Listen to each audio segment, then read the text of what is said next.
Hello, everyone. This is the first official live stream with B the Installer, What's otherwise known as up? Brandon. So, yeah, I've never done a live stream before, so it's definitely going to be interesting. So, cut me a little slack if we run into some technical issues or anything like that. But Yeah, it'll be fine. It'll be yeah, fine. we'll be all right. All People right, want to know who you are, man. exactly. So, how you doing, man? How's everything Good. I'm going? great. Great. It's been a busy day. What's up to everybody? I don't have the stream open yet, so I gotta see the comments and all that. There it comes. But I had a long day so far. We are house hunting sooner than we thought we'd Ooh. be, so that's interesting. And I went and got this gigantic Sanus mount as well. I figured if I have an 83-inch OLED TV, I might as well buy like a decent mount for it. So Yeah, one that's I going to got like the support it properly. $500 Sanus mount. So it's ridiculous, but I'm going to do like a picture of like me sitting on the mount and like take some pictures. You know how it is. Like those things are beasts. So Yeah. So it supports up to like 300 pounds or something yeah, like it's like that, probably. 175, but I'm going to Yeah. test that limit by putting my Yeah. 225-pound self on it and we'll see. How far does it articulate? It's 30 inch, 30 inch. The one below it is like Lord. 28-inch extension and it holds 125 pounds, but it's like the TV is like 110 pounds. So I'm like, and with it being such a big TV, you know how like the weight distributes like in a different manner than if it was like a heavy little like Panasonic plasma. It's like Yeah. different. But if it's an 83-inch and you're turning it, you want like a fluid mount and you want it to like Yeah. not, you know what, you want it to be like fail safe, like something that Yeah. can hold the 83-inch TV and you could still hang on it at the same time. That's what you want, you know. Something that's way overboard just to make sure that thing doesn't Correct. fall off the wall. Absolutely. That'd be scary, man. I got one of the mounts that FOMO was talking about for the 65-inch LG CX. So I gotta get that on the wall eventually, but I've been kind of procrastinating that just a little bit here. But Yeah, man, looks it's crazy that you know how it is. All this stuff takes a lot of effort. So, a lot of time and effort for sure. So it looks like we got Keep It Classy. We got oh yeah, Michael what's up? Edgersworld. Thanks for joining, guys. Appreciate that. Yeah, Dave Whelan, what's up, Dave? Dave's always good for a stream. Dave's in Arizona. He's gonna be watching his sons play tonight, I'm sure, in the NBA Finals. So yeah, so you said you're house hunting. Are y'all gonna move from California? No, we're not. So we rent this house that we're at, and we were Yeah. like gonna buy a house this year, like after like another 6 months or so. But we were just told by the landlords that their like kids are coming back from college, so they're gonna kick it. They're not kicking us out, but they're like, yeah, we're gonna need it back. And we're like, oh, really? Seriously? So now we're only gonna, instead of like a year and a half, we're like, well, Hmm. it's the summer, man. Nothing's going on right now. I'm gonna take the opportunity to find a new place, you know. That makes sense. So yeah, it's gonna be quite the process over the next month here, but we have a month and a half to figure it out. So There you go. That I should mean, be they said we nothing. could stay till like end of November, but who Oh, wants that's to quick. move in the end of November? You know, like I don't want Yeah, to move then. I mean, I know I like that we moved while it was still kind of fall winter time, so it Yeah, wasn't ridiculously hot outside. Georgia gets that's stupid true. hot during the summer, so we kind of We moved have the at the right kids. I don't time. want to put them in school and then take them back out to a different school Yeah, mid-year and all that stuff. So we're just gonna make it happen right now. Got to make it happen. I feel that. But all right, I'm gonna get something pulled up here. So there's been a lot of hype around the Klipsch Cinema 1200 and the Klipsch Cinema 800. So they just announced these not too long ago. I think July 1st is when they released a lot of information on it. So I just wanted to kind of talk about that, see what you guys think. I know I've gotten a ton of comments about people wanting to see the soundbar, so I'd love to hear if you guys are interested in that. But here, let me see. I'll share my screen here. And I'm just learning the software. Fun No time. worries. I still don't mess with it. I was sorry. Les was on. Les Matthews. It says you're sure I've taken off since Dream Media brought you on. I've never been on with Dream Media before, so I don't know who they are. I mean, I know who they are, but I've never been on with them. But it says you could start your own channel. Very weird comment, Les. I don't know. I have my own Yeah. channel, man. I don't know. Yeah. B does have his own channel. It's called Be the Installer. Yeah, he has more subscribers than I do. He's killing Yeah, it right now. dude, you are killing it too, man. Come on. No, where it was I have a funny, like witty. I have a witty name, be the installer, and do stupid installs, and you still almost have the same with just your handsome smile. So you're doing something right. Thanks, man. No, it was funny. Like we started around the same time. You started just a little bit before me. Yeah, just a little And bit. I Yeah. remember we were chatting back when I was Yeah. looking at the messages today to see like when did we actually like meet each other? What was it? How many subs did we have? Like I 1,000 or a think couple you thousand? you had hit like 5,000 or 6,000, and I was at like 3,000 or Nice. 4,000, Back in and the like, day. oh yeah, Time goes and quick, man. I can't believe it. As I get older, it just flies by. It's It crazy. goes fast, man. Yeah, I don't want to like freak you out. Wait till you start having kids, and then all of a sudden, like years disappear. Yeah. Oh, I see my wonderful supportive fiance is in the chat. Thank you Oh, for what's watching, up? dear. Hey, Ashley. Nice to meet you. I'm Brandon. Okay, so I'm gonna show this some pictures of this now. Okay, I Yeah, got do it it in up. review. So this is the Klipsch Cinema 1200, and as of right now, I think it's retailing for, shoot, I think it's 1650. I think is the price. Don't quote me on that; it may change. But this thing's interesting, man. So if you look at like the Sonos Arc is 48 inches wide, give or take, but this thing is 54 inches long. Damn. This is I think one of the widest sound bars, maybe compared to, what was it? The Sennheiser Ambeo. I'm not sure how long that one is, but this thing's massive. Made out of all wood, so there's no plastic, no aluminum or anything like that. Maybe on some of the sides, but the majority of the body is wooden, and it looks like it has a pretty slick design to it so far.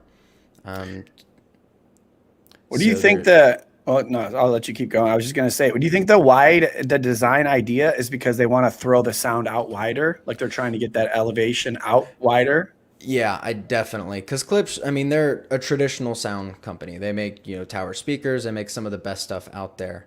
Or not the best stuff, but really good stuff that's not ridiculously expensive where you're spending 10 grand per speaker or something like that. But no, I think they're trying to get the best separation of channel they can out of a soundbar. So that's probably why it's as wide as it is, 54 inches. But it's a 5.1.4 channel system. So we got 3 channels up in the front on the soundbar. They have the 2 rear channels, 1 subwoofer, and then 2 upward firing speakers on the soundbar, and then an upward firing speaker on each surround speaker. And these things look pretty compact. I don't know the exact dimensions on them. Just require power, so nice and simple. 12-inch down-firing subwoofer. Oh, you got some Red Bull there. I just now saw that. Yeah, sorry. I was just messing with people, just giving them a little. I'm not even, of course I'm not sponsored by Red Bull. Who would think I'm sponsored by Red Bull? Tech guy Hey, if Red sponsored Bull by- wants to reach out, they can hit me up, but. Accept it. Why not? Okay, so the Sennheiser's 49.6 inches. So, wow, this is probably the widest soundbar out there then. At least active soundbars. Someone asked, when will the Cinema 1200 be released? I think I can show it up on screen there. They haven't really given an exact release date. I watched like a briefing that they sent us, like a 25-minute video giving a ton of information about the system. And they didn't give us an exact release date. They just said in the next few weeks. So I'm assuming at some point this month, but I don't have an exact date, unfortunately. And then, I saw that. I saw that. I haven't. This is the first I'm really getting. This is awesome. Good info for me while we're doing it. I like it. Yeah, this is the soundbar I've probably been the most excited about because I had made a video a while back talking about the different soundbars being released in 2021, and this one, and then the Samsung HW-Q950A, which was like 2 videos ago. We kind of talked about that a little bit, but anyway, so this one has a 12-inch down-firing subwoofer. So the largest subwoofer I've seen in a soundbar system, which is ridiculous, 12 inches. Most of them are between 8 and 10 inches, and you can see it there as well. They have some connections on the back too. I was looking at that just to see what you can do. So apparently you can connect it directly to the soundbar, so you're not using wireless, but you can also possibly connect an additional subwoofer to it as well. Interesting. Or it's cool. You could also possibly use this without the soundbar down the road too. Maybe could you? That would be interesting. Could you use it with if it has the input on it? It might be able to be used with another system. But either way, Klipsch subs can normally bang pretty good too. Oh yeah, I mean, They can hit. I need to get more into it now that they're releasing this and kind of test some of their other equipment as well. But no, I think that's interesting. I was trying to get more information on it. There's just not a ton out there yet. The user manual's not super informative. Name of the system is the Klipsch Cinema 1200 again. Let's see, remote control. Apparently it's a backlit remote control as well. That's nice. Some mounting brackets, kind of skip over that. But just showing off some, looks like a pretty sweet system. I'm excited to test this one. I really am. I think it's gonna be a really good contender for like the high-end soundbar people out there. And then just zooming in on the back here, we do have 2 HDMI inputs, thank God, and HDMI eARC. And then what's interesting, you don't see this on a lot of soundbars, Brandon, but this has a subwoofer out on it as well. So I think you can use the included one, but you can also connect another wired subwoofer with it as well. They used to do that, but it used to be problematic because, if you mount it on the wall, then you got to run that sub out cord all the way down the wall. And then you got to, I mean, it's nice that it's an optional thing, that's cool. So I'm curious to see how well that works. Just some more general pictures of it. Is that cloth? Does it look like it's cloth on the front? Yeah, I'm pretty certain that's cloth. That's the only downside. I mean, that's the downside. If you got kids or a pet, man, you got to keep that up out of the way, Or you have 3 cats that like to jump up on the entertainment center every day. I can tell a funny quick story. I had an install. I think it was a Definitive Technology one similar to this. And, I'm like unboxing it. And of course I take the knife and I just cut straight down and I cut the little piece of tape and I cut right through the cloth. And I was like, on this brand new, like $1,000 soundbar. And I was like, oh crap. But luckily I told the dude, he didn't care.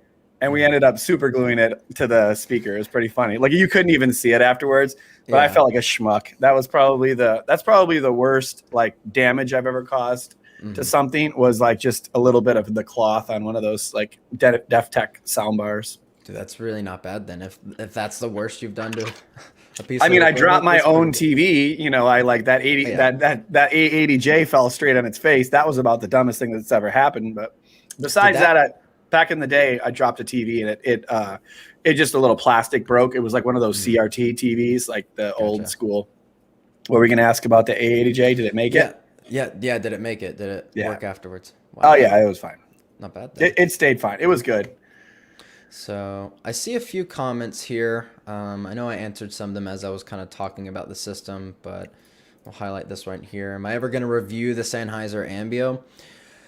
So I have mixed feelings about this. I really would love to do a review of it. My only issue is it's like 4 years old at this point. It's a fairly old system, and $2,500 on a very old system, it's hard to kind of put that money out there when it's going to be an expensive video to make. And also Sennheiser got bought out, didn't they? I don't know. Could be. Yeah. If someone wants to confirm that, but I'm pretty sure Sennheiser got bought out by someone. So I don't even know if they're going to continue that or not.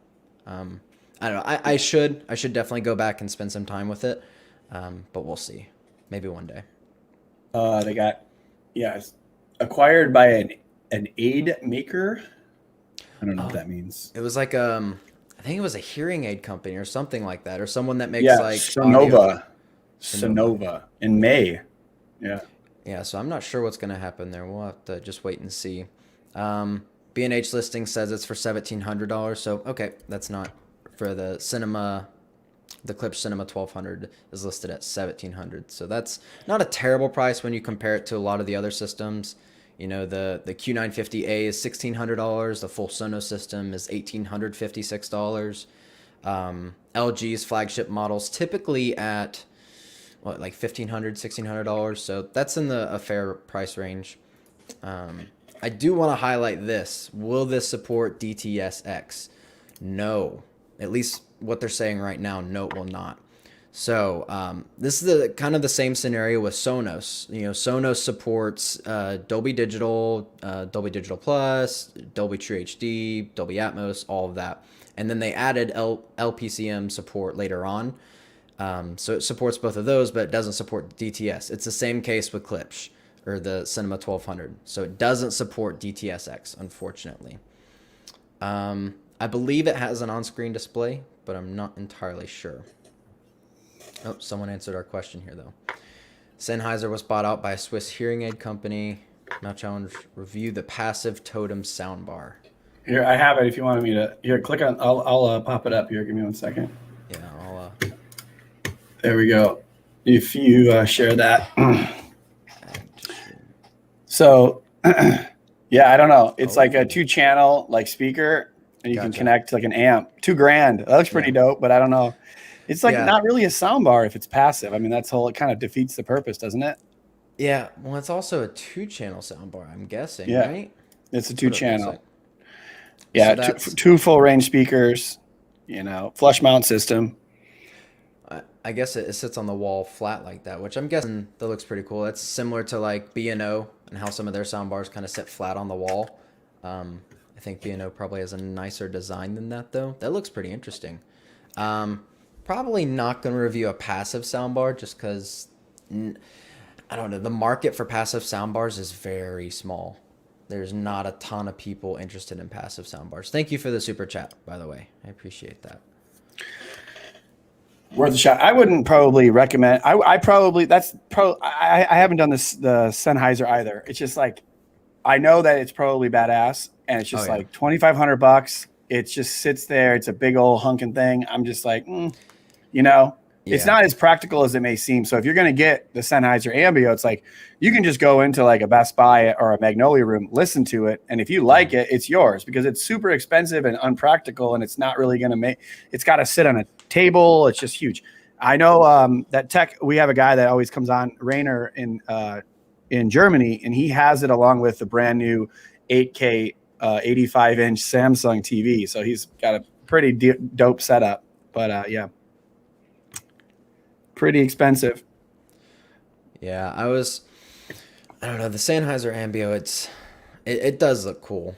I don't think I'll ever review that. I don't know. We'll see. Never say never, though, right? Yeah, that's true. I guess what my issue is like if you're spending that much on a soundbar or something like that, and you know, I do mostly soundbar reviews. I don't think I've actually reviewed a traditional system or anything. But when you're spending like $2,500 to $3,000, I find it very difficult to justify that. When you could take that money and build a traditional system. I know FOMO would definitely agree with me there. Yeah, for sure. Because I mean, you could buy an AV receiver for anywhere from $500 to $1,000. That thing's gonna last you many, many, many years, and you can take it along with you, move it to your different systems. So I try and review stuff that's like under $2,000. That seems like a more approachable price, where that soundbar is gonna last you at least 5 years, and then, you know, most of them you can't really upgrade at all. Yeah, I'm kind of lazy, so that's why I like it. I like soundbars because it's easy too. Yeah. So that's another thing. For the most part, like not everyone, like I would say a small percentage of people are like audiophiles. So most people can get away with a soundbar, you know. It's like, oh, $300 Samsung soundbar. That's doable, you know. Yeah, nice and simple. Easy. Yeah, and just miles and miles better than just the TV audio or TV speakers. I mean, spend $8,000 on a TV, but $300 on a soundbar. So I know you got one TV that had the speakers built in behind the screen, right? Yeah, that's the A90J. Yeah, so the Sony A90J, which I have the 65, and now I got the 83-inch. They have vibrating acoustic speakers in the panel, so they just it resonates. And when you're with the 83 for sure, when I have it, I mean, it sounds like everything's coming from around you because it's not like surround sound, but I mean, the sound is thrown out to the sides a bit. You know, it sounds pretty immersive. And we watched the Tomorrow War last night. It was pretty cool. You know, it was the sound kind of varies up and down. So it's like you don't get the same kind of experience you would from like a 3.1, you know, like a 3, you know, center left and right. And it's just not exactly the same. And then it doesn't hit as hard, you know, obviously, but for like TV speakers, it's by far the best I've heard. Okay. Yeah, I'll have to, maybe one day I'll get to try that out and see how good it sounds or not. No, I think Samsung had sent me one of their cheaper soundbars to kind of mess with. It was the Samsung S60, which is, Hmm. I think a $350 soundbar, kind of like a competitor to the Sonos Beam. Have Yeah, you tried out the Sonos Beam before? I have. Yep, I like the Sonos Beam. It's pretty good. I know you said you were surprised at how good it was for the size. Yeah, for Yeah, the size of it, I think it just it all comes down to the room that you're using it in. I think that's yeah. the most important thing to consider there. I tell people if they're gonna, if it's like a bedroom or even large bedrooms, people have put that in their in their bedroom. Hmm. It that and especially with the sub, it's pretty powerful. Yeah, You know. I agree with that. Looking here at some of the comments. Here you might be able to answer that. I'm not sure what those are. I Is don't the know. se- Let me see. I have no idea what that is. I mean, they have like a TU, but is that? I'm going to see if that's the new version. Let me check it out real Okay. quick. Um, Okay, so it looks like some people are saying the Klipsch Cinema 1200 is 1500, which is a much better price actually. I was yeah, looking at it earlier and the price kept fluctuating. I'll look that up real quick. yeah. It looks like what they were speaking about for those two TVs. It's the newer version of like their non QLED TVs. So it's like an Oh, LED. Um, I guess they're asking, is a Samsung 7 or 8 series 70-inch decent enough? Decent enough is always relative. Very difficult, George. I would say if you're going with a TV of that size, TCL and like Hisense makes better TVs for the money. So I don't know how much those ones cost, but I typically don't recommend TVs under like the Q70T because or Q70A or whatever it is this year because you don't get very good HDR from them. So if you're watching like HDR content, it's like very hard to see. So, they're good for the price. I mean, they're decent for the price. But look on ratings.com. They have, good selection. They have good tools to check the different models versus each other. But I guarantee if you take like a 75-inch version of a TCL 6 series and you put it up against one of those Samsungs, the TCL 6 series will blow it out of the water for the price. I got to get more into the TV game. I know when I was on the live streams with you guys and y'all were spouting off all these different model Yeah. numbers, I'm like, okay, I really got to get um, in tune with all this because there's a lot going Yeah. on. A lot of people like talking TVs too. There's a good amount of people that like to Oh, yeah. talk TVs. I've noticed. I do want to go back. So I saw something from Joe here. He asked, how can I go about getting you guys to help me out with a soundbar setup in my living room? So I've been doing some consultations with people, and basically, if you go to my website, thehometheaterdiy.com/consultation, or you just go to the website, it's one of the top links. I don't do a ton of them. It really just kind of depends on the scenario. So if you're needing help, that's probably the best way for me to help out. Otherwise, there's a ton of comments and questions that come into all inboxes, like email, Instagram, all of the above. So it's kind of hard to get to everyone. So consulting's like a much easier way to kind of go about that. So if you're interested in that, then definitely check that out. Or Joe, you can do a super chat and ask us a question right now too. Or you could do that works as well. I didn't think I about mean, if you that. got a quick question, but yeah, Jonah's got to get paid for some of this, man. This is a lot of work. It's a lot of I time, don't, man. I don't do, yeah, I can't answer. I'm done answering questions on Instagram and all that. I can't do it. It's so hard to All I keep do up. is I send them my link to my website and say, here you go, 20-minute phone consultation right there. Yeah. So people do it. Like, I talk to people all over the country and help them out. It's been interesting. It's cool to talk to people like one on one, and I'll do like Yeah. a Google Meet call with them so they can Yeah, like show me around the room and I can kind of absolutely. guide them a little bit better. I'm sure it's worth every penny. I think so. Some of them have I, said so as well. I guarantee it is. We got a question from Matt. Why is the 2021 LG SP11RA not being released in the US but has been released around the rest of the world? That's an excellent question. I don't know. I've been waiting for it to come out as well, but I don't see any release dates for it. So maybe they're just having production issues with the US, or maybe they're testing the markets elsewhere to see what kind of pricing they want to do. It's possible. I don't have a great answer for you though, unfortunately.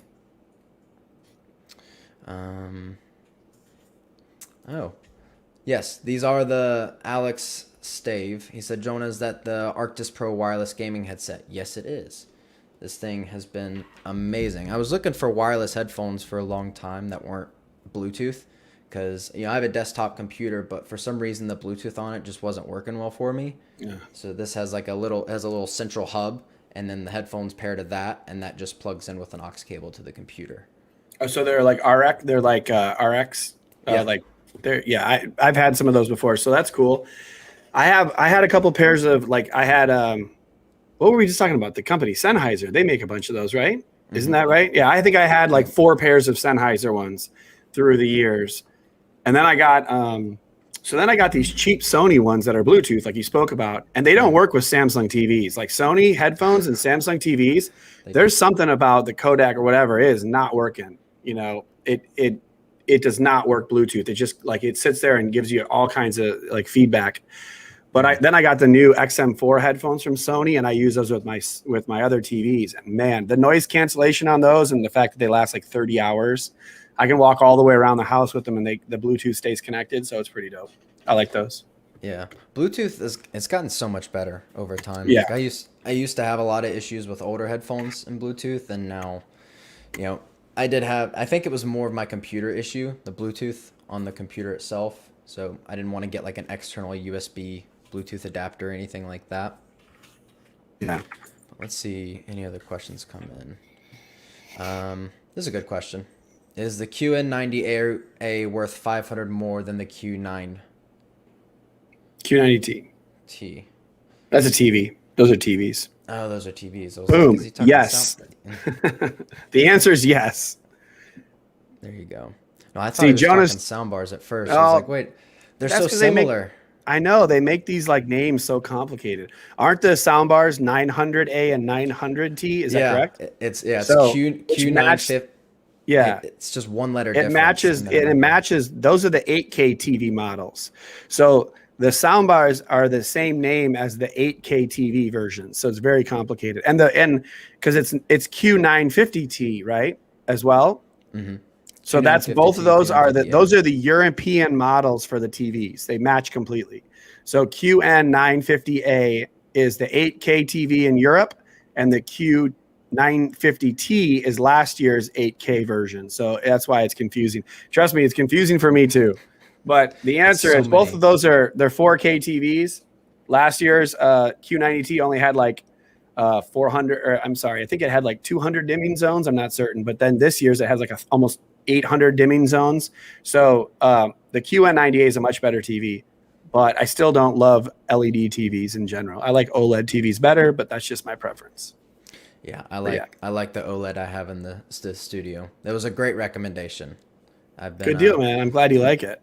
Been trying out the PS4 on it a little bit with the. I bet you that looks awesome. Yeah, it looks really good. So I've enjoyed that. I'm still waiting for that Hisense to be delivered though. The A. Oh, the UAG, the new UAG. One, yeah. That's a dope TV. I was actually watching, so I was stuck in this room for the weekend because our in-laws are here and they stayed in our room. And so my wife and I had the office here it's our extra bedroom. And I have the old Hisense last year's up on the wall right next to me, not behind me. That's the Samsung frame, but next to me. Mm-hmm. And it looks really good. It's a really good TV, and I paid like $699 for that 55-inch TV. It's super cheap, and it's by far the best TV for $699 last year. And the one that you have will be the best TV under $1,000, like around that price. It's no question about it. Because I think I paid like $1150 for it, and there's nothing even close to that, dude. Yeah. I'm glad I made that decision because it's also the living room, so I'm not like doing a ton of testing in there, and I don't watch a ton of TV. Ashley watches more TV than I do, so she'll enjoy the bigger screen more than I will. And I'm sure as sweet as she is, she'll probably be like, I can't see a difference, right? She was a little upset at first. She's like, why are you buying a bigger TV? We don't need a bigger TV in the living room, but like we have the massive entertainment center and like tiny TV. It's like soundbars are longer than the TV itself. I was tired of getting mean comments about it. That's funny. Oh, look at that. My father's joined the chat as well. So a little background here. I worked with my dad for 4 or 5 years doing audio video installs. So that's how I know a decent amount about this industry and what goes on here. But we've talked about this a bit. He said, how do you feel about Yamaha soundbars and the musiccast ecosystem? So I actually just bought the Yamaha, is it the musiccast 50 speaker? So that's like, if you look at like the Sonos 5 speaker, it's like Yamaha's competitor to that. Same exact price, very similar like design and feature set. Yamaha's musiccast is pretty dope. Like the way it works and like the multi-room audio and how you can connect some of the surround or the speakers to the sound bars. Very similar to Sonos. And I think that'll be one of my future videos here soon, where I'm going to kind of compare the two Yamaha musiccast versus Sonos, like which is better for soundbar integration, which is better for multi-room audio. There's a lot to consider there. Yamaha can be cheaper on some ends as well. Yeah, that's interesting.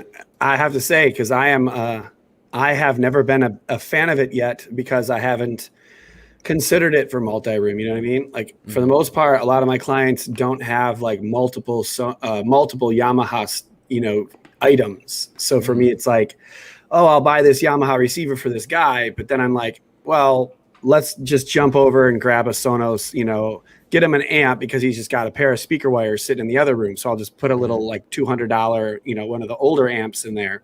And then it's like, well, now I got to decide, am I going to try to push them towards Sonos or, something like a Yamaha? And I'm just like, dude, it's just so much easier for Sonos. There's just, it's been a tried and true, it's been 10, 15 years now, There's less options with Sonos. I think that's kind of what makes it easier. It's like you have your choice between two speakers. You can do the Connect amp, the amp. Like it's very simple. Like here's what you straightforward. Do. So yeah, I like the app. It's been working pretty good. But I'd be interested. Hey, you got a viewer right here. If you do a comparison between Yamaha soundbar, that whole thing, that's cool. What does your dad do specifically? Like, is he like wire houses, or is he kind of do what I do, where it's similar stuff? It's a little bit of both. So he'll do some pre-wires. Cool. I used to help a lot with like pre-wiring and running cables, and I was the cable runner for the longest time. Oh yeah, man. You were up in attics getting all sweaty and sticky, covered in insulation. I'm sure you have great memories. Mid-August in the 100-degree Georgia heat. Not the funnest time in the world. Yeah, it's nothing like being in an attic at that time. Yeah, not a good time. Yeah. No, Yamaha's pretty cool. I installed 3 Yamaha. It's their amplifiers, their musiccast amplifiers in our gym. So I installed those with a pair of speakers for all 3 of them, and basically like separated out the zones for each area. So like all the coaches can log into the app and then control each area individually, change the song, mute the audio. So it's a pretty cool system. Awesome. All right, let's look at some more questions here. Looks like we got a couple super chats. Awesome. Thanks, guys. So Jacob, he said, current setup is the ARC, 2 1s and a sub. Need a second setup in the new house. Love Sonos. Wish I got more Atmos overhead sound. More Sonos. Q950A. Wait for Klipsch. That's a great question. So it depends on what you're wanting to do with Sonos. If you don't really foresee yourself using multi-room audio much, then I don't know if going with another Sonos setup is going to be beneficial for you. Q950A is a really solid system. But unlike Sonos, once you buy that system, you're kind of just stuck with that. And then, 3 years down the road, if you want to upgrade, you kind of have to buy a whole new system. Same thing, I'm pretty sure with the Klipsch. We'll have to see a little bit more. I would wait a little bit, see how the Klipsch does. And if you can, hold out for Black Friday, because there's bound to be some really good deals then. If you can hold out for another few months, you're going to save a ton of money if you wait till then. I hope that answered the question. I love that he mentioned, wish I got more Atmos overhead sound. I think we can both agree with that. Yeah, and I was going to say, I agree with that for sure. And I'm in the same spot as Jacob, to be honest. We're actually considering what to do next in our system. And I already took the ARC into my bedroom and connected it in there. And so that's underneath my 65-inch. And what I'm planning on doing is getting a couple towers for my living room now, and then probably hiding a receiver And then I'm going to attempt to use the TV as a center channel. So I'm going to try it and see what it sounds like. Okay. But I'm going to have a backup plan of very quickly putting in a center if it doesn't sound very good, because I just want to see it. You know, you don't have to the center channel obviously is very important, but I mean, why would they make, this is the third, I think, Master Series OLED that has it as a center channel, but this is the first one that has these kind of speakers. So it'll be interesting to see if it works well. And Technodad said it sounded better than he thought, and he's kind of an audiophile. So, I kind of agree with what you had said on the Sonos stuff.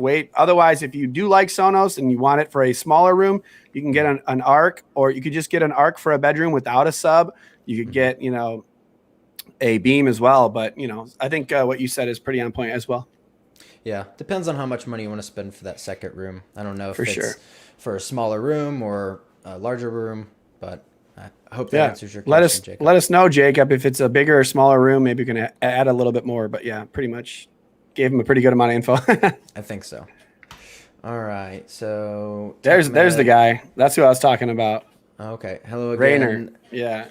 Q950A soundbar is amazing. I tried it, but overall, because they are better for listening to music, I prefer the Sennheiser ambeo. Yeah, the Q950A with music just wasn't impressive for me. Like, as impressive as it was with movies and TV and everything, when you listen to music, it wasn't good. It was kind of... Cats are banging on my door. It's fine. It just you can barely hear it. It wasn't good with music, unfortunately. He's got his fiance locked in a room. I'm kidding. No. You're like, shh, Brandon, don't tell anybody. I'm gotta kidding. Be quiet about that. But anyway, one of the things he said, he has the ambeo, and I also, I have heard. Oh, sorry, the Sonos Arc also. I wasn't. It's impressive in the ability to like bang, but the like fidelity of the Sonos Arc, I think it could be a little better as well. I don't know how you feel about that. The highs weren't quite as high as I had thought. With the sub, you can make it pound, but I would venture to bet that the Sennheiser ambeo has a much higher fidelity and it just sounds cleaner. Agreed, completely. Joe said, "What's a better soundbar, Q950A or Sennheiser ambeo?" All around, I'd say Sennheiser ambeo, but if you want surrounds and dedicated sub, then Q950A is probably better. Sennheiser ambeo, you can wire in a subwoofer though. Looks like we got another super chat, but he didn't have a question. Yeah, it's about 8 down. Look, is another one where he said he forgot the message. Oh, there we go. People do that all the time. It's all good. Forgot the message. Are there soundbars that quality of sound is better than stereo HomePods? Yes, absolutely. So I think he's talking about like HomePod, the Apple HomePods, where you can pair them in stereo mode with an Apple TV now. I think that was a newer feature. Oh, absolutely. There's going to be better soundbars than that. I've personally never tested the HomePods, so it's kind of hard for me to say exactly how good they sound, but there's definitely soundbars out there that are gonna, blow that out of the water. And I haven't done it either, but I would venture to bet that a typical $300-400 soundbar will sound better than that with a sub. And now most of them come with like rear speakers as well. So you're talking about like a 3-point whatever, 3-2-2 system or something could be probably way better than those, and probably the similar price. I think those cost a couple $100 a piece, so something like that. I don't know if he's talking about the HomePods or the HomePod Minis. Yeah. Either way, yes. Soundbar's gonna do you better. This looks like a question for you, Brandon. Yeah. The LG Bright. They're talking about the new LG G1 with the Evo panel, and the C1, which technically has the same panel, but it doesn't have the software that pushes it a little harder. I would say to anyone that's looking to buy these two TVs that they're different TVs. One is meant to be on the wall, and one is, meant to look really cool on a stand that also can be mounted on the wall. The C1, they both have downward firing speakers, so neither one of them sound great on the wall. But the C1 has a stand, so when it's on the stand, the sound goes down and out at you. So unless you absolutely want that slim look on the wall, or unless you're going to buy the feet for the G1 and stand it up, I don't think I could see paying the extra money because I thought that the G1 and the C1 looked very similar to me. And just the form factor of the C1 is more logical for most people. I think that the mounting system on the G1, this is something your dad may, and you may get a kick out of too. But the mount, I think you've seen it where I showed it on my video where the TV just kind of wobbles, you know, and then you can push it against the wall, but then you're just pushing your $2,000 TV against the wall and it just rests by hitting the wall. That's how it rests. So I don't love the design of the G1. I wish it had a more central mount that grabbed in like the middle of the, you know, the middle of the TV, and then it could be more controlled. But literally, if you pull the bottom out of that TV, it just swings out and the top stays because it has two knobs on the top that just hook. That's it. And they lock in place, but the TV has full swinging ability. To check out that video. That's so, yeah, I'll have to go look It's the worst. It's the worst design. I guess they do that so you have like easier access to the cables. Well, like you don't have that great a cable. I mean, I made it like the video. I did a video. It's pretty much, you know, like it's pretty bad. I mean, most people, they're like, okay, I'll have an installer do it and I'll push it flat against the wall and I'll never touch the TV. Well, okay, totally fine. If that's what you're doing, it's going to work. But it doesn't come with feet, so you have to do that unless you buy the feet.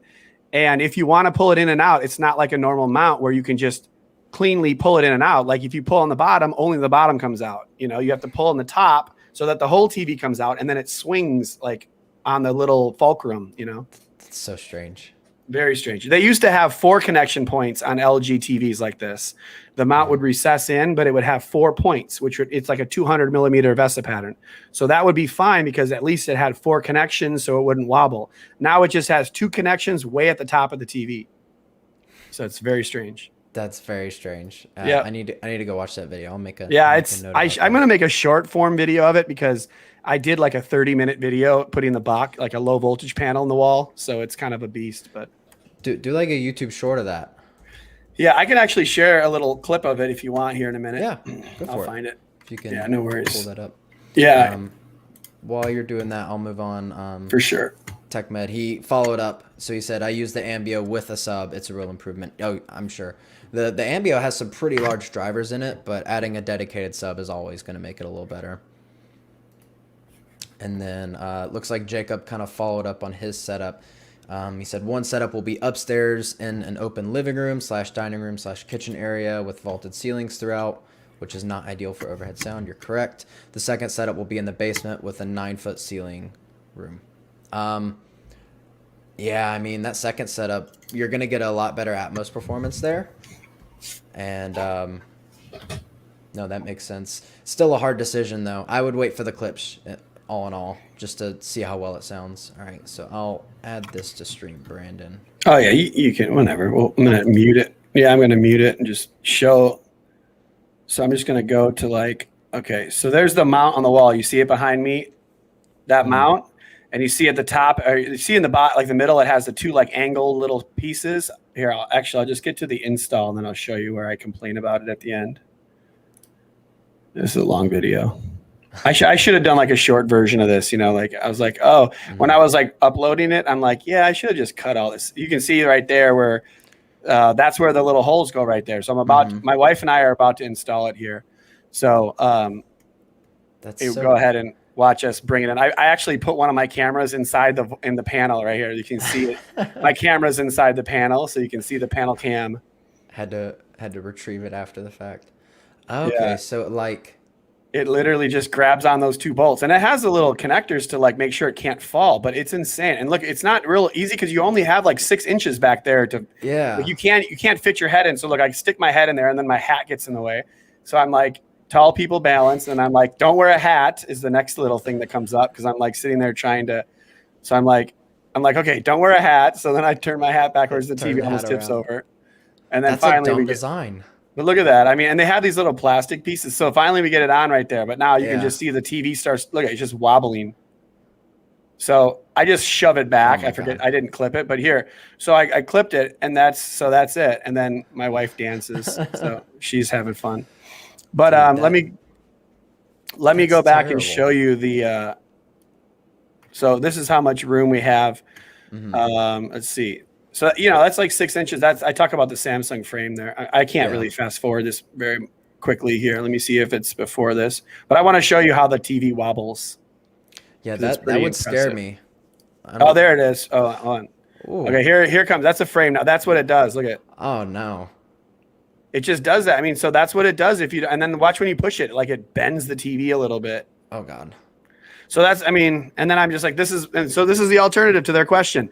Does this look easier? Hell yeah, that looks easier. Just put it on a stand and be done with it. Yeah. Or even if you're going to wall mount the C1, just wall mount it. You know, why go through all that hell for the G1 and bang your TV against the wall? And guess what? It's like 5% brighter. Like the A90J and A80J, I'm going to pull that back. The A90J, A80J, that's like, you know, significant. It's like 20% brighter, 30% brighter because it has the heat sink in it. The LG G1 doesn't have the heat sink. So if anything, if you want to wait till next year, I think LG will have a heat sink in their TV, you know, and that might be a reason to wait for an upgrade. Anyways, fun stuff. So weird.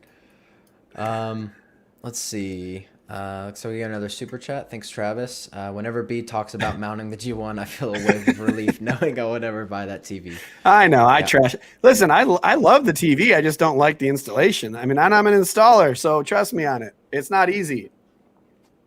It's funny. Yeah. Another super chat from Bill. He said, I have a Sony A90J and an ARC, 3rd gen sub, and a pair of ones and a 15 by 15 bedroom. Is it worth it upgrading to 5s, mainly music and TV? I don't think so. Yeah, probably not worth it for the money. I enjoyed the 5s, but that's a hard decision. If you have the money and you're willing to spend the money, sure, it's gonna sound better. But for a 15 by 15 bedroom, where it's not like a dedicated cinema room or a home theater room, yeah, I don't see it being worth it. Yeah, Bill, I had them, and I know Jonah and I did this similar kind of video like this. Mm-hmm. My 5s, one is out in the workout room and one's out in the back because they're just too much, man. Like, I don't need that much surround sound. Like, for when you put them on like full music, it's awesome, you know? Then your room is like this, you know, it's like a concert in there. But in a bedroom, my wife wouldn't even let me do that, you know? Yeah. We don't even have the surrounds in there. We just have, all I have in there is just the sound, the bar and the sub right now. I still haven't put a sound bar in our bedroom yet. Yeah. It's still, it's helpful to direct the noise out at you. So like if you have people sleeping around you, at least then you can put it in like, for like exactly with Sonos, you can put it in the nighttime mode and you just have, and you can increase the voice part and it's just real quiet. It's straight at you. I like that out of TVs. But yeah, I don't think I'd do that. A90J. Well, we know he has the money because he got the A90J, the ARC, the sub, and 2 1s, and now he wants to get the 5. So he's got the money.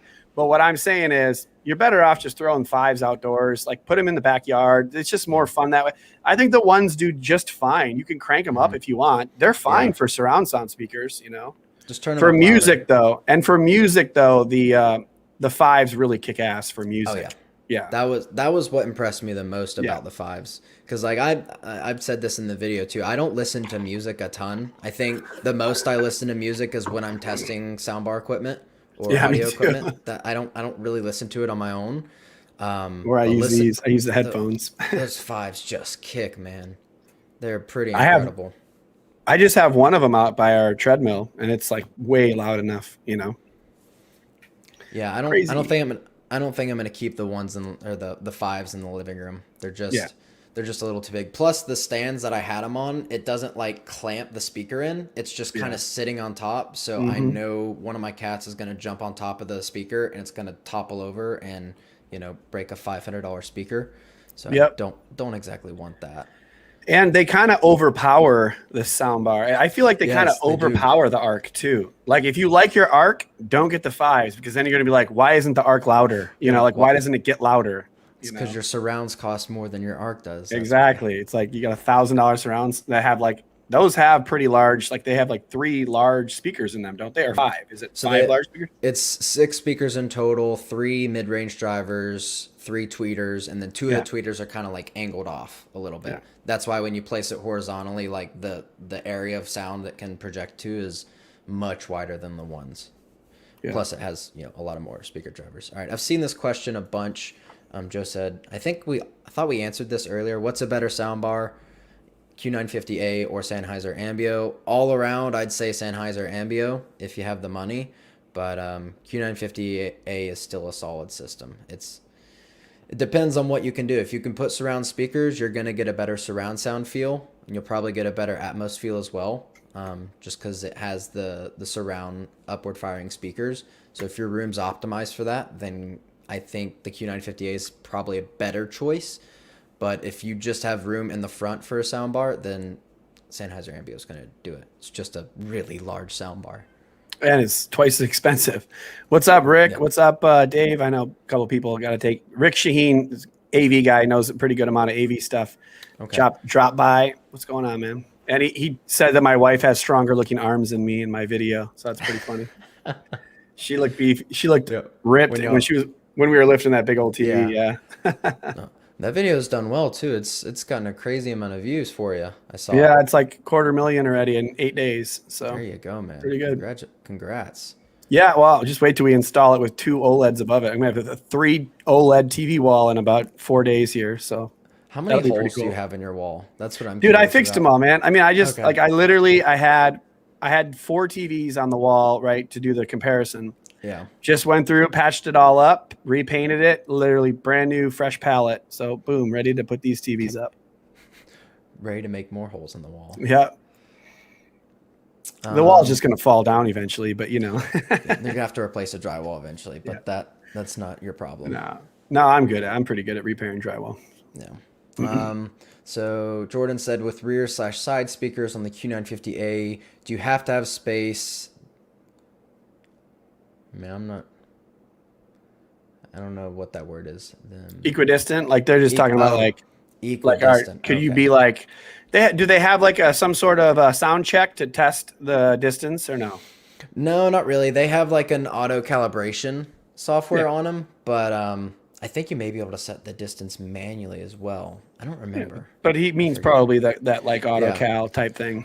It's best to space them equidistant from the seating area. You don't want, like, you wouldn't want one speaker to be like 6 feet away and the other one to be like 3 feet away. It's gonna sound weird, and you may be able to adjust that slightly in the software, but knowing Samsung, they really didn't put a ton of extra features out in that software. And like the Sonos Arc, you can do that, right? You can like make the right speaker. I know for Apple, it does more exact distances, but I don't know how exact it really is though, because I've used that little Apple thing and I've like waved it around and I'm like, I don't think this is doing a damn thing. But the Samsung one that I have, or the Android one, it's like, 0 to 2 feet, 2 to 10 feet, 10 feet plus. And all that basically does is raise or lower the sound volume. So even though we're only like 2 feet away, I put 2 to 10 feet or whatever, because it's like, it gives you a lot more sound. And like everyone's saying, you don't get a whole lot of vertical sound. So you might as well crank up the rears a little bit, Exactly. And I think Sonos lets you, like you were saying, Sonos does let you do it. I think if you do the calibration though, it takes away that option. So interesting though. Yeah. TechMed, he said the Q950A has a sort of auto calibration, but don't expect too much. Yeah, no. Yeah. If you have the Neo QLED TV or one of those TVs, you get the SpaceFit Sound Plus feature, which is like an additional audio calibration for it. So it's a little different than when it's just a soundbar by itself. I didn't get to test that, but yeah, like what he's saying right here, there's not much of a difference when you do the calibration software. And so I did want to say real quick, messing with these banners a little bit. Look at that. Most of you are already subscribed to Be the Installer, but if you aren't already, please go subscribe to him. I appreciate it. Also, make sure you hit the like button. We have people I know, when you say it, hit the like button. Come on, we have like I got 75 people, only 29 likes. Come on, hit the like button. That way, people after we're done with the stream will find his stream, and then next time they'll be on it, and so on and so forth. That's how we roll. Exactly. So, look at that, just like that, we got 5 more. It'll keep up there, more. Thank you guys, we appreciate that. So you got any? What are your projects right now? I guess you're working on that review video. How's that going so far?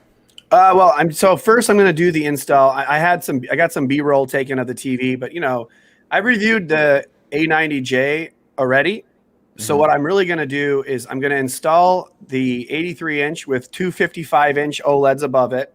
And I have the Vizio OLED and I have the Sony 8H. And then I'm going to put the PS5 on one side and the X Series X on the other side. And I'm going to kind of neatly tuck them behind the 83 inch, like halfway. And I'm going to put lights on all of it. And then I'm going to have a 4x4 matrix. So I have all of it can be watched on any of the TVs, but that won't be able to do 4K at 120. But to be honest, I really don't care. Like, I don't like, I have the X Series X and the PS5 so that it looks cool and it has like high quality.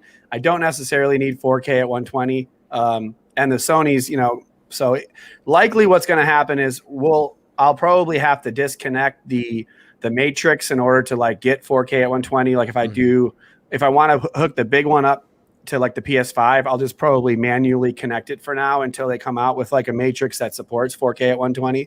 That could be a while, you know? So, and then after that, I'm going to do a review on what differences between the 83 inch and the smaller 890Js, because to be honest, even though I have the TV and I absolutely love it, I'm not certain I could pass up getting a 77 inch A80J for most people, like the step down, because it's $3,500, dude. So you could buy two of those TVs and still have $1,000 left over.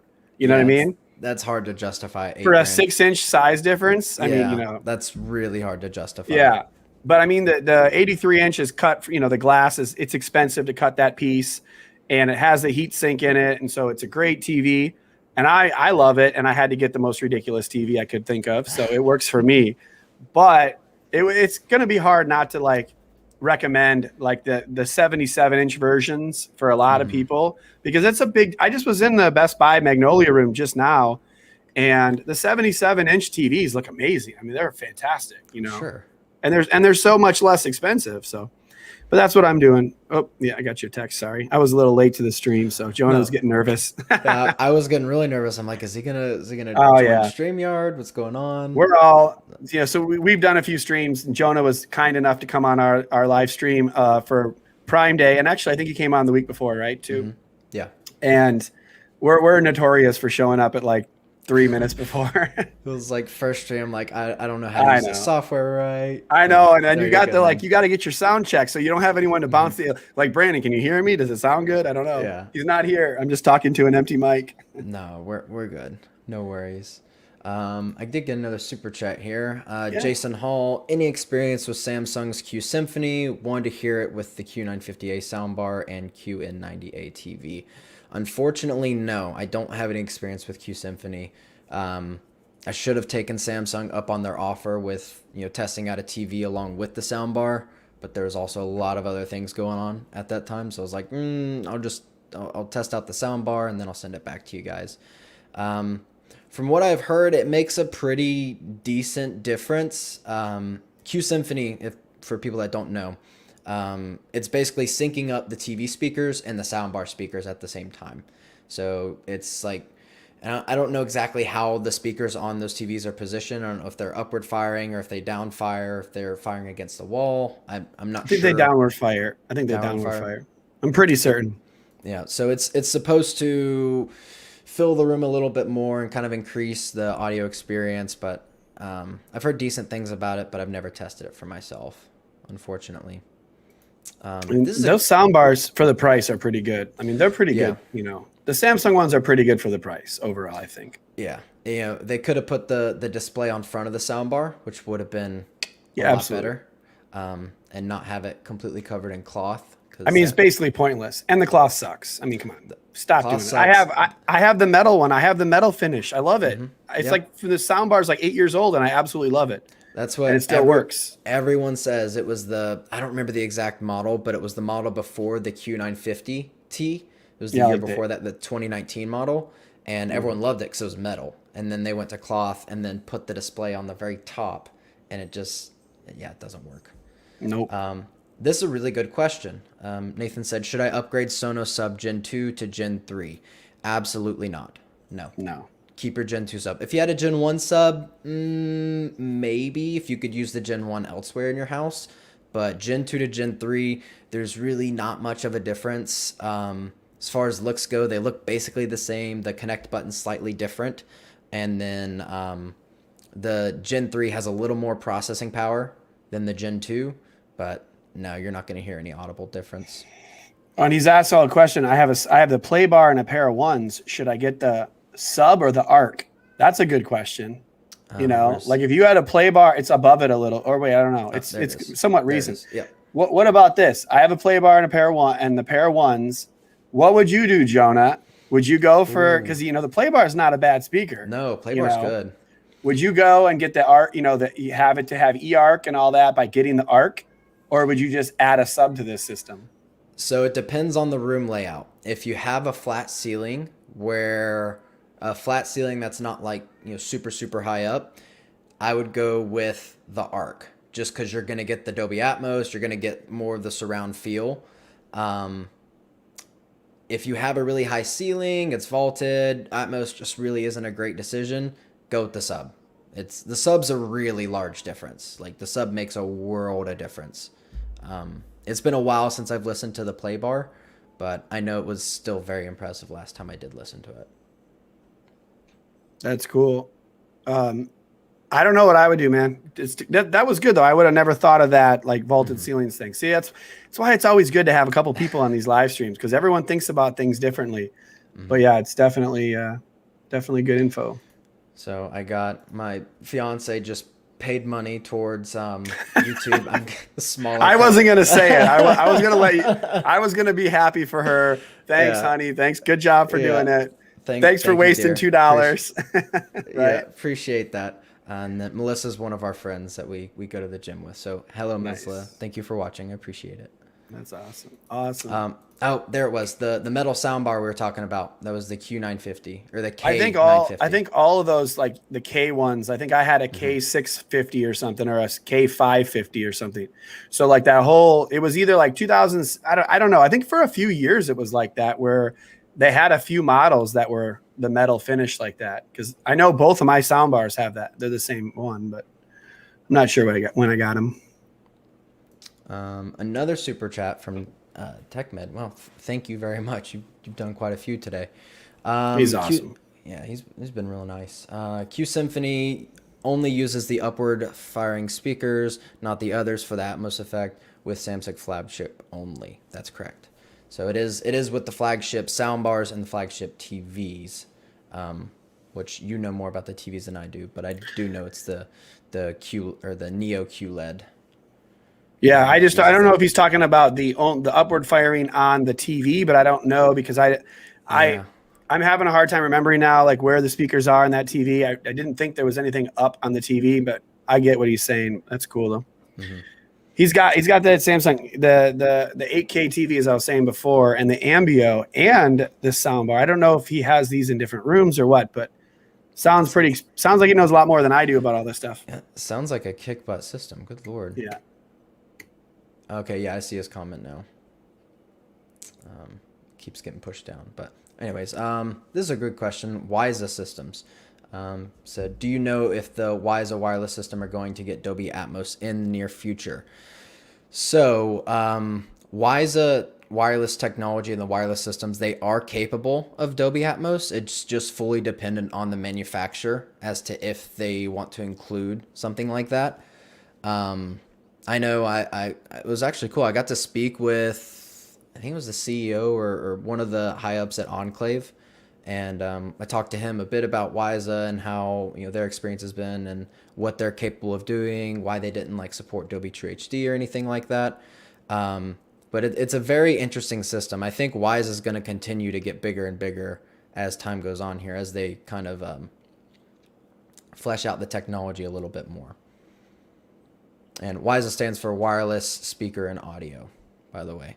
So it's kind of like soundbars or the technology they use, where the soundbar wirelessly pairs to the subwoofers, but Wyza is like you can use the TV if it's Wyza certified to connect the speakers, or if you have a receiver or some sort of hub system, which is what Enclave uses, the Sennheiser hub.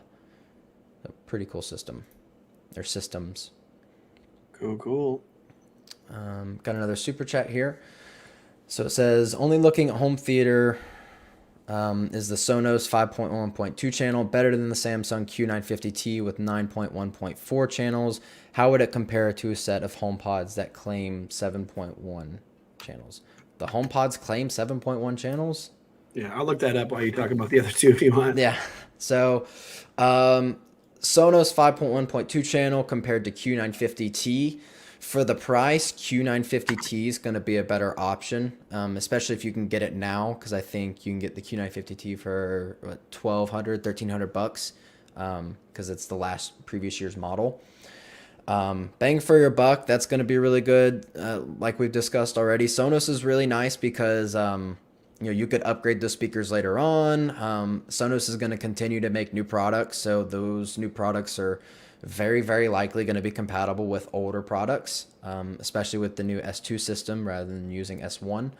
So something to think about there. It's hard to say which is better.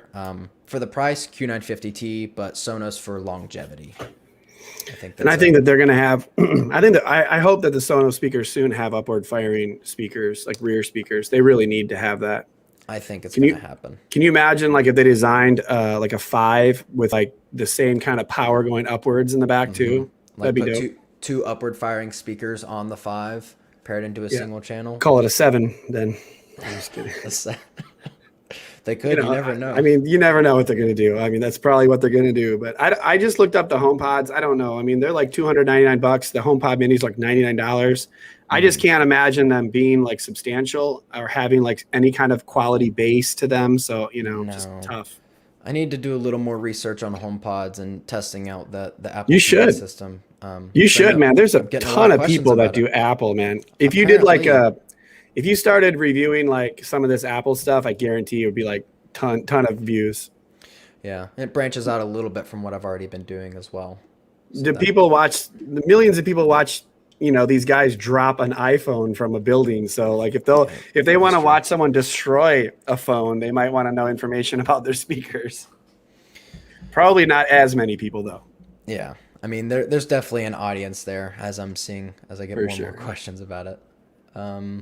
Let's see. There's an audience for some of the cheaper stuff too, man. I don't review like cheap enough, like cheaper soundbars, cheaper TVs, because that's like where you get a lot. Like the majority of people are buying things. If you go to Amazon and look at reviews, there'll be 5,000 reviews on like a $99 soundbar. Yeah, and like I want to do a video of that too, where I bought like 7 or 8 $200 soundbars just to like put them all like what are the top $200 soundbars that are out there. Get it done before Black Friday, dude. Yeah, I got a wedding in October too. Oh, so that's right. We were talking about that, and she's like, "Yeah, you need to any videos you plan on releasing and like before Black Friday, you should probably get those basically done before the wedding. Otherwise, you're not going to have time." Which is there's a girl named Vanessa Lau. She's on Instagram and has YouTube, and she's just super successful. She talks faster than me, and she lays it out how you can do like 6 weeks of content in like 2 weeks and like plan it all out, get it all ready, and then like upload the video so that you could be on your honeymoon and boom, just one after another comes out. So I'm gonna have to get quite a few videos planned out over the course of that time period. It's probably it's gonna be slow at that time. Well, it'll be fast as far as traffic goes, but slow as far as video releases. Exactly. I'm not. It's okay. That's why we do the work all year round. I'm already ready for it, man. I put out so many videos this year already. It's like crazy. Yeah, I've been prepping for it for sure. All right, let's see if we got any other questions here. That Bovon one is the Bonvo. Yeah, that's cool. No, that's okay. Do that one. I was just saying that one about the Q950T sub being kind of weak is kind of accurate. Yes, that is accurate. Q950T sub and the Q950A sub, very weak. Sonos sub is a lot better. You're actually absolutely correct. Which is probably why that sub costs $700 too. Probably, yeah. I mean, it's very expensive, but I mean, once you listen to it, it's a lot easier to justify that price point. It gets deep for an 8-inch for like 8-inch elliptical subs. It gets real deep. It's impressive, man. I am, as Jason Hall just super chatted, planning on reviewing the Klipsch 1200 system. Absolutely. 100%. As soon as they can get the soundbar sent to me, I emailed them today asking like, all right, so when are you guys planning on sending out these review units? so we can get this tested out. So I'm excited for that. So as soon as possible, as soon as I'm able to get it and test it enough. And that one, the Klipsch 1200 has a 12-inch down firing subwoofer, largest wireless subwoofer for surround or a soundbar system that I've seen. So yeah, it's gonna be impressive. All right, let's see if we got any other questions here. Someone asked about the Pro and the PB 2000, those SVS products. I was looking that up while you were talking there. It looks like the Pro version has like app capability. This Joe guy was asking, and then I don't know much about the 3000. These are just subs. I was just curious, looking it up myself while you were doing that. That's a great question. I'm not familiar with. Are those the same? It's the one. It's a. Oh yeah, he read right. I think he meant the 2000 versus the 2000 Pro, and then or the 3000 Pro. Yeah, the 3000. Gotcha. I'm not familiar with those, so I can't give you educated decision on that. Some people that were talking about this said that you can also get two of the 10-inch subs for like similar cost too. You could get like 2 10-inch or one of these two. Yeah, but I don't have a ton of experience in that either. We need some audio. We need some like guys that do the reviewing the subs. Yeah, FOMO or yeah, Techno Dad, Joe and Tell. Go check out Joe and Tell or Techno Dad. They both do sub reviews. But Joe and Tell normally has. You can also get the monoprice monolith ones too. They're literally like almost the exact same thing as those ones, but they're like half the price. So monoprice does make some good products, and I think they're THX certified too. So they're like no joke. Okay, they're pretty good. Got another super chat from Jason Hall. Appreciate that. He said, Brandon just bought the A80J 77-inch for $2,600 from a Sony friend. Will the speaker be okay sitting 15 feet away? Soundbar needed, ? Oh, well, like the speakers, I don't know. That's about how far I am. I'm like a little bit less than that in my bedroom with the 65-inch. And it sounds fine. I mean, I haven't, I had a Samsung soundbar.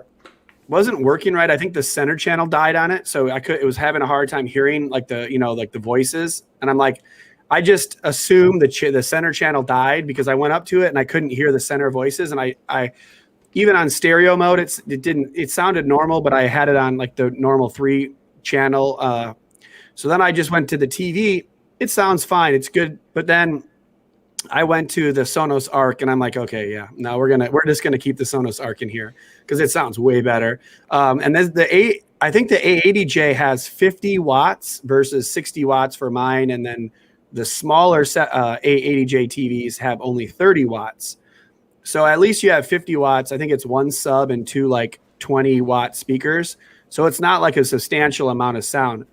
Most people would be okay with the speakers, but I think most people that have a beautiful TV like that might want at least a decent sound bar. You know what I mean? Yeah. I mean, depending on the size of the room, I've never heard the speakers from the TV itself, but I think get yourself at least like a $300, $400 sound bar. I think that'll do you wonders, especially if you spent $2,600. Yeah, he saved $800. I mean, technically, he saved $2,000 over the normal price of that TV before it was discounted down to $3,500. So it's at $3,500 right now. He got it for another $900 off. Wow. So yeah, save some money. Go grab a Sonos Arc and blow that money you just saved. Exactly. There you go. I mean, I'm here to make you guys buy and make all your wives angry at me. So it's perfect. Got to make educated choices on what you're buying, for sure. He said, hey, did you ever review the Bose Smart Soundbar 300? My dad got this one and apparently some update bug, and it's not working for a month now. Oh, that would be weird. Yeah, that is strange. It's not like Bose to do something like that. No, I haven't tested the Bose Smart Soundbar 300, or at least I think I may have listened to it a long time ago, but it's been quite a while at this point. It's hard, man. When you're testing all these different soundbars, I'm sure you get the same thing. When you're looking at so many different systems that sound similar or look similar, it's hard to like differentiate between them all. Especially with audio, because I can't just take a video of it and then look at it, back and forth after the fact. Like I just have to sit there and switch between the two and change out the cables and try and remember what they sound like. So what are you saying? You're saying that I have it easy, huh? No, No, I'm kidding. I think you definitely I'm have joking, dude. You got to move TVs around, man. That's a lot more difficult than I do. Luckily, I've had the experience with moving TVs around just a little bit, so I'm okay. Yeah. But yeah, Yeah, no, you're audio would experienced be with that. harder. You're right. It's definitely difficult. I struggle with it. You just got to verbalize it. People understand that, they'll take your word for it if you're just an honest person, which you are. So like, you just got to do your best to find those small things. And it's, you have good ears. You can hear some of those things. I've heard some of your reviews. You're on point. Well, thank you. I try my best. I feel like it's weird because the audio industry, there's like, we have the soundbar people that are really interested in soundbars, don't want much to do with traditional. Then you have the people that kind of see the uses for both cases, and then you have the hi-fi heads that only want traditional systems and will comment on every single video about how bad soundbars are. Yeah. And trash talk them. It's Hey, but fun. it helps your metrics. Keep them chatting. Man, Keep them. like, come back and watch the video. Yeah, watch it twice. Tell us how much you don't like it twice. That's fine with me.